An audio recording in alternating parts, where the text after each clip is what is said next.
사랑하는 성도 여러분, 그리고 진리의 말씀을 사모하는 모든 분들께 하나님의 평강이 함께 하시기를 기도합니다.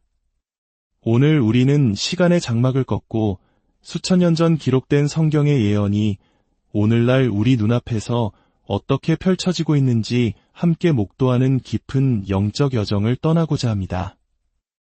이 거룩한 지식의 나눔이 시작되기 전 잠시 시간을 내어 하나님의 말씀이 더 널리 퍼져나갈 수 있도록 도와주시길 부탁드립니다. 여러분의 좋아요와 구독은 단순히 숫자를 넘어 어둠 속에서 빛을 찾는 또 다른 영혼에게 복음의 등불을 전하는 귀한 사역의 일부가 됩니다.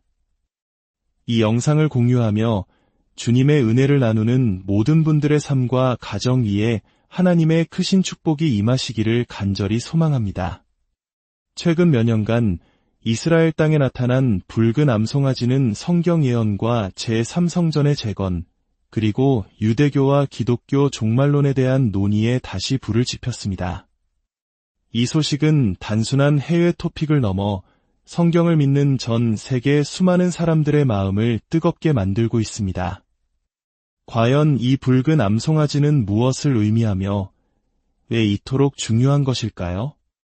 붉은 암송아지는 구약 성경 민수기 19장에 기록된 특별한 정결 예식에서 핵심적인 역할을 합니다.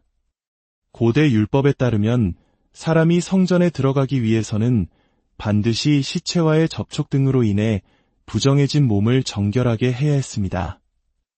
그리고 이 정결 예식에 사용되는 정결의 물을 만드는 데에는 바로 흠없는 붉은 암송아지를 태운 재가 필수적이었습니다. 이 신성한 요구 조건은 지난 약 2000년간 단 한 번도 충족되지 못했습니다. 로마에 의해 제2성전이 파괴된 이후 이 정결 예식은 역사 속으로 사라졌기 때문입니다. 그렇기에 오늘날 민수기에 기록된 모든 조건을 충족하는 붉은 암송아지가 발견되었다는 사실은 많은 유대인과 기독교인들에게 단순한 사건이 아닌 역사를 뒤흔들 거대한 예언의 성취를 알리는 신호탄으로 여겨지고 있습니다. 성경이 요구하는 붉은 암송아지의 조건은 상상 이상으로 까다롭습니다. 첫째, 온몸의 털이 완벽하게 붉어야 하며 다른 색의 털이 2가닥을 넘어서는 안 됩니다. 둘째, 어떤 종류의 흠이나 신체적 결함도 없어야 합니다. 셋째, 멍에를 맨 적이 있거나 밭을 가는 등의 노동에 사용된 적이 없어야 합니다. 이처럼 엄격한 조건 때문에 모든 기준을 충족하는 붉은 암송아지를 찾는 것은 거의 기적에 가까운 일로 여겨져 왔습니다. 2022년 9월, 바로 그 기적과 같은 일이 일어났습니다. 5마리의 붉은 암송아지가 미국 텍사스의 한 농장에서 이스라엘로 공수된 것입니다.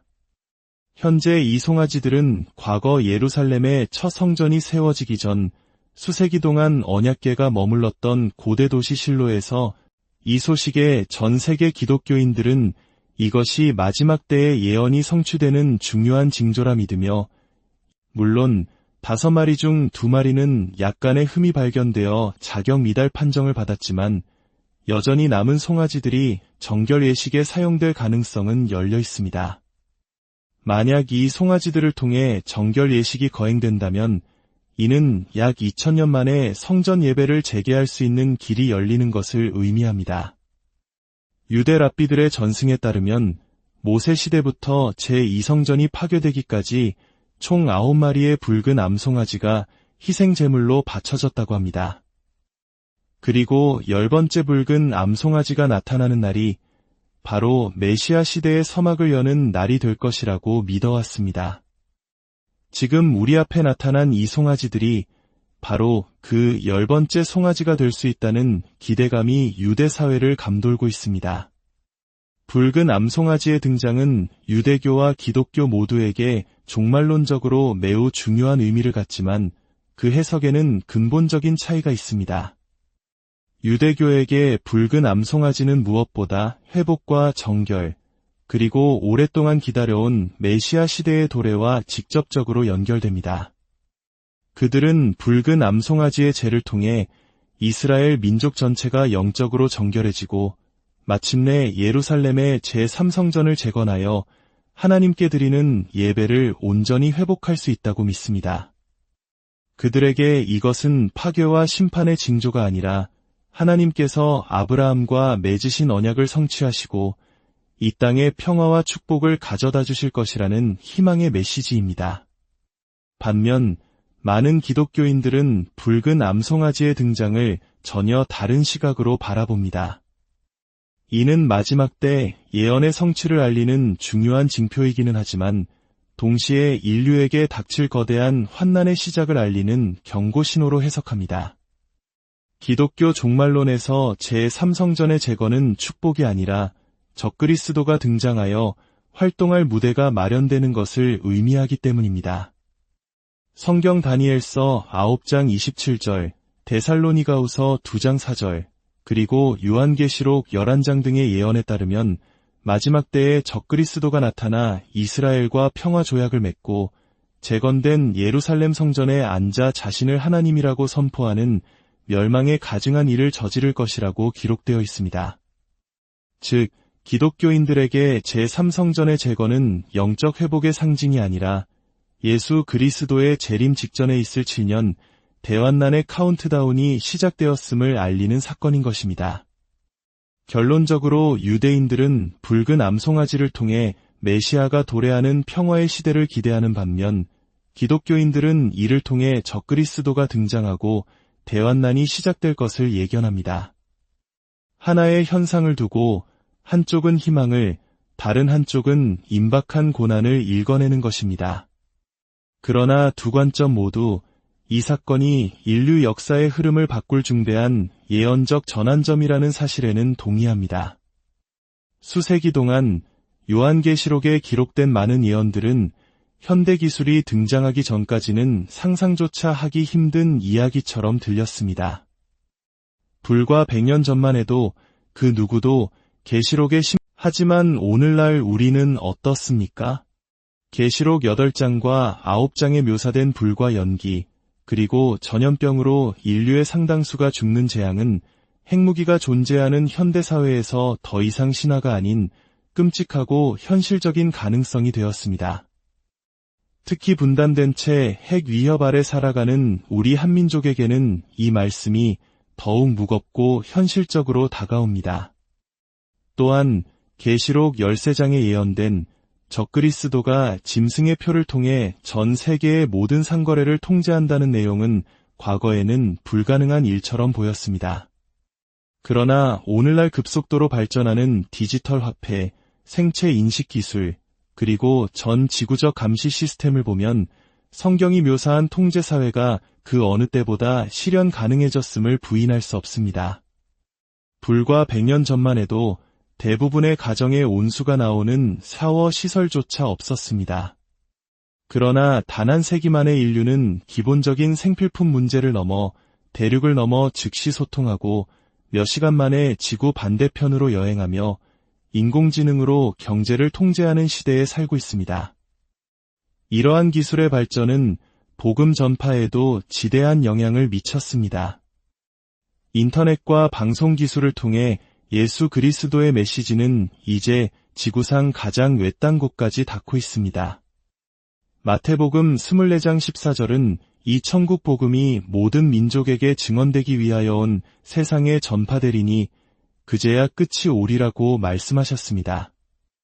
우리는 바로 그 예언이 성취되는 시대를 살고 있는 것입니다. 기술의 발전과 더불어 우리는 지정학적 징조들 또한 목도하고 있습니다. 그중 가장 놀라운 사건은 1948년 이스라엘의 건국입니다. 거의 2000년 동안 나라 없이 전 세계를 떠돌며 핍박받던 유대 민족이 고토로 돌아와 하루아침에 나라를 되찾을 것이라고 누가 상상이나 했겠습니까? 그러나 성경은 바로 이 기적 같은 일을 정확히 예언했습니다. 이사야서 66장 8절은 나라가 어찌 하루에 생기겠으며 민족이 어찌 한순간에 태어나겠느냐고 반문하며 불가능해 보이는 일이 하나님의 능력으로 이루어질 것을 선포했습니다. 그리고 1948년 5월, 이 말씀은 문자 그대로 성취되었습니다. 오늘날 예루살렘은 여전히 세계 정치의 중심에 서 있으며 이 도시를 둘러싼 긴장은 계속해서 고조되고 있습니다. 세계는 예루살렘의 지위를 두고 논쟁하고 그 땅을 나누려 하며 이스라엘을 비난합니다. 이 또한 성경의 예언 그대로입니다. 스가랴서 12장 3절은 마지막 때에 하나님께서 예루살렘을 모든 민족에게 무거운 돌이 되게 하실 것이며 그것을 들려는 자는 다 크게 다칠 것이라고 경고합니다. 전 세계가 왜 이토록 작은 나라 이스라엘에 집착하는 것일까요? 이는 단순히 정치적인 문제가 아니라 영적인 문제입니다. 세계가 예루살렘을 분할하려는 집요한 시도는 스가랴서의 예언이 성취되고 있음을 보여주는 명백한 증거입니다. 이 모든 예언의 소용돌이 속에서 제3성전의 재건이라는 약속은 흔들리지 않는 예언적 확실성으로 우리에게 다가옵니다.